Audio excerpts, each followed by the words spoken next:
Good morning, everybody. Welcome to Talking Real Estate with Champions Real Estate Team here at Berkshire Hathaway Home Services Ambassador Real Estate Company. My name is Mark Wehner II, team leader here at Champions Real Estate Team. Joining me today is Russ Williams with Williams Mortgage. So we jump on every Wednesday. I've been doing it, I think, for the last 4 years now. So we've gone on what's going on in the real estate market over the last 7 days.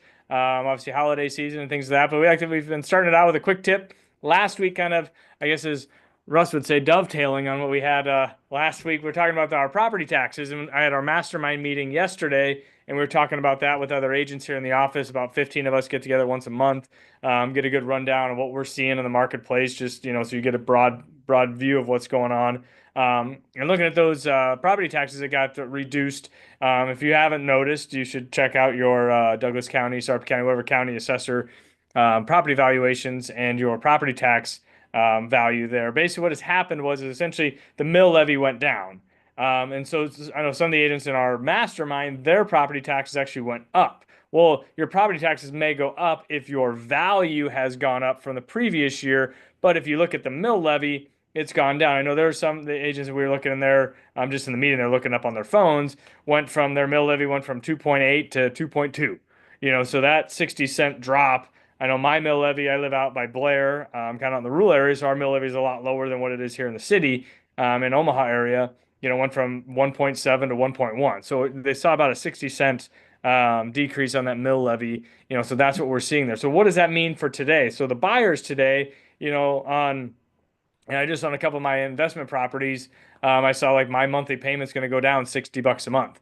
So what does that $60, $50 mean, to you as a buyer? Well, for every $1,000 that your payment goes up or down, it affects your payment by about $5 a month. So from that perspective, if you're saving $60, $50 a month, that's an extra $50,000 that you're able, is that right math, or $10,000? About 10, 12,000. Yeah. Yeah, Yeah. about $10,000, $12,000 that your purchasing power is now a little bit better, since our property taxes, the mill levy has gone down across our area. Now the caveat to that is we're also seeing our homeowners insurance have gone up, so that you may be almost a wash when it comes down to it on that side of it. From a current homeowner, you may see that, $100 savings on your property taxes, but your homeowners insurance may have gone up $100. So, you're breaking even, on that side. Well, I guess it's better than going up 100 and 100, in that sense. So, but that's the thing that we're looking at from the quick tip is making sure you're looking at those, and then kind of just going on the property taxes. We've talked about this before. Those home buyers that are out right now, looking, maybe haven't contacted a real estate agent yet, about, well, I'm not ready, but you're calculating your monthly payments on those mortgage calculators, on certain websites. I know we have one on our championsrealestateteam.com website. You may find them on Berkshire's websites, other home search websites.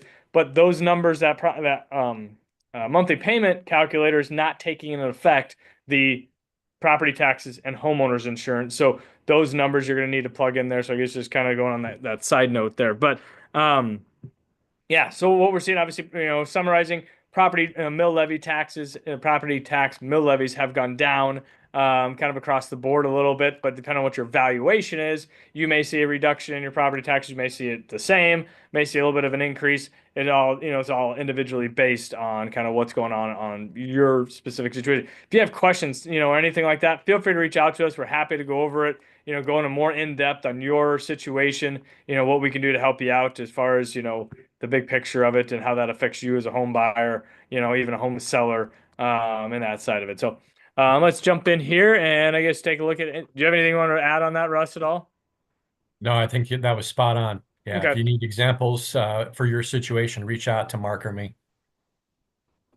So, all right, well, let's pull up here the last 7 days of the marketplace. So we had 377 new homes go live over the last 7 days. 276 new contracts written. So homes that got under contract there or pending is what in our terminology. And then 343 happy new homeowners over the last 7 days. So congrats to them. So right now we're seeing kind of we're kind of steady. Nothing too crazy. Obviously we're coming into Christmas next week, New Year. People kind of putting the brakes on things. We might not we haven't seen that number go up a little bit as far as new listings as previous weeks. And you'll see in our next graph, I think we're at like 2.9 months supply of inventory. So our months of inventory have gone down a little bit, which basically, in my mind, what we're seeing is there's more buyers still out there looking to buy houses, and there's not as many sellers, getting the house on the market the week before Christmas and having showings the week of Christmas and things of that sort, unless if there's circumstances that they need to get that house on the market, within a certain time frame. So, we're seeing obviously more buyers, taking some of those houses off the market, not as many coming on. So that's where we're seeing our adjustment, on our months of inventory, which we'll see in our next graph. But that's, what we're standpoint, we're still seeing buyers. Now is the time I feel, to get out there and look before the market gets crazy. And I think we say this every time, every year at this time, is to get out there, before the rush of the spring market and get some of those houses because there's great houses, there's great values out there. That the sellers are having to move or one way, shape, or form. But why wait for the masses to get out there? In that sense. So, it's not about timing the market, it's about time in the market, all that kind of fun stuff. We have all those kind of fun sayings, but I think that it goes really a long way to, if you're thinking about buying a house, get with one of us here at Champions Real Estate Team or Russ from a financial standpoint and get a game plan. When's the right time to buy? The right time to buy is when you are ready, not when the market's ready or anything like that, but when you are financially ready, mentally, emotionally, all that good stuff. And that's what we're here to help you. From a real estate perspective, we kind of came a whole gamut of the aspect of sometimes we're counselor, we're coach. We wear all sorts of hats in this business, which is why I love it. Because every transaction is different and unique. And the difference is there's people involved, and every person has a different story, have a different situation, and that's what we're here for. So over 16 years, the number of transactions I've dealt with, none of them have always ever been the same. But you can take pieces and bits out of each one of them and mold them and help your next client, have the best experience through that process of it. So. Like I said, I kind of jumped ahead on the 30,000 foot view here. My Zoom's getting all wacky here. So anyways, so we had just over 3,334 homes in the Omaha and Lincoln MLS. So the big picture, narrowing that down, the Omaha metro area, Douglas, Sarpy County is just under 2,000 homes. Our existing inventory is just under 1,000 at 975. We haven't been under 1,000 for, goodness, let me see what our numbers here since October. Back in September was the last time we were down below that thousand mark, and then new construction, as we're seeing there. So we're also seeing some of those new construction. We were talking about this in our mastermind. Some of those larger new construction, the D.R. Hortons, the celebrities, the ones that have the larger inventory, are starting to see some of those homes that are sitting on the market. The spec homes, they want to get those things off the books. So they're doing offering some incentives. We were talking in our buckets in our mastermind. Some lenders now are offering free refinancing within 3 years. So if you buy get a rate now at this time frame, they may offer free refi. One refi, you're not going to be able to refi it 10 times over the next 3 years, but that's a good incentive to get somebody in and say, hey, if rates do come down, you have an opportunity to basically at no cost to you as the buyer to basically get that rate down lower in that side of it. So like I said, touch on months of inventory, average sold price kind of hovering right around that 350 ballpark. I don't think that kind of has stayed the same. We aren't seeing the huge peaks and valleys of increases in that appreciation there. But I think they're forecasting about another, was it 3 to 4%, this next year. And I saw the graph basically as far as number of home sales. So in the United States last year, we had like 3.8, I think, million homes that got sold. And that kind of peaked, was it 2022, 2021 at 5.5 million homes that sold in the entirety. And this next year, they're predicting, the National Association, the Redfins, the Zillows, they're kind of predicting to be anywhere between 4 to 4.2 million homes that are going to be sold. So we're going to see, kind of not as much coming up. So we're going to still see that supply and demand. And I still think we're going to see that low months of inventory out there. And that can drive more prices up as you see, just simple economics there. But I guess let's jump in with Russ here and see what he's got to say and what's going on the mortgage side that he's seeing as we go into the holiday season. So how are we doing, Russ? Doing pretty well, Mark. Mortgage rates yet again are trading sideways week over week, and I expect we'll probably be here for a little while. Today, though, and even tomorrow and Friday are going to be pretty active. Today we have the Fed announcement of every 6 weeks they have their open market committee meetings to decide what they want to do with short-term rates.